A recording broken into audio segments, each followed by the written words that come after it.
Let me tell you about the worst feedback I've ever gave.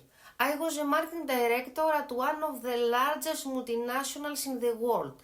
Big title, big responsibility, big ego. I had a manager reporting to me, talented, hardworking, loyal.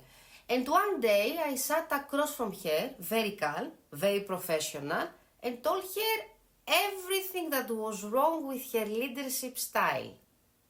For about 12 minutes. She nodded the whole time, very politely, and then went home and updated her CV. I found out 3 weeks later when she resigned. Turns out, very calm and professional is just another way of saying completely missing the point. So yes, I have a framework for feedback. I built it after years of getting it spectacularly wrong. You are welcome. So here's the problem. Here is what nobody tells you when you become an engineering manager. Feedback is not a performance review. Feedback is not a correction. Feedback is not you showing your team who is in charge. And yet, most managers treat it exactly like that. They wait until something goes wrong. They list everything that's broken. They call it constructive.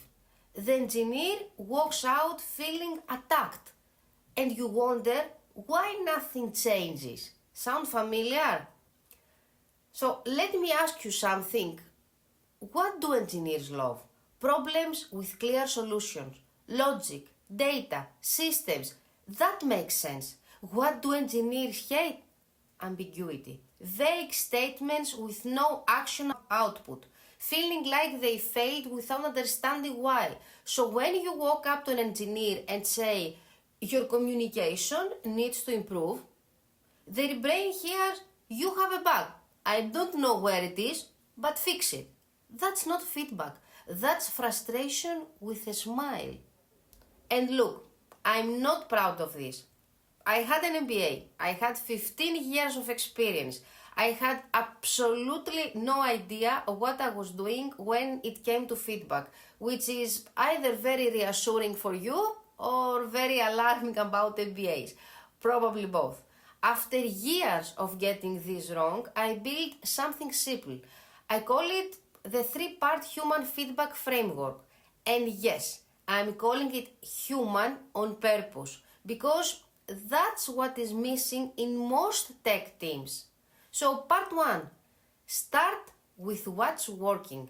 Always, non-negotiable. Not because you want to soften the blow, but because your engineer needs to know what to keep doing. Be specific, not great job. That means nothing. The way you handled the client escalation last Tuesday, that was exactly right. That lands. Part 2, ask before you tell. This is the one that changes everything. Before you share your observation, ask a question. How do you think that sprint went? What would you do differently? Ask. What got in the way? You will be shocked what you hear. Half the time, they already know what the problem is. They just need permission to say it. And when they say it, they own it. That's when change actually happens in a team. Part 3, one thing, not 10. Pick one thing to work on, not a list, not a report. One clear, specific, actionable thing. In the next sprint, I'd like you to send a 3-line update to the team every Friday. That's it. Simple, measurable, human. So here's the part that nobody talks about. The framework only works if you believe one thing. Your job is not to fix your engineer. Your job is to unlock them. There is a huge difference. When you try to fix people, you become the problem. When you try to unlock them, you become the reason they stay. So lead with humanity, always. Not because it's nice, because it's the only thing that actually works in a team. And believe me, I know what I'm talking about. So next time you have a feedback conversation, remember my manager who quit. Remember that feedback without humanity is just noise. And remember the 3 parts. Start with what's working, ask before you tell, one thing at a time.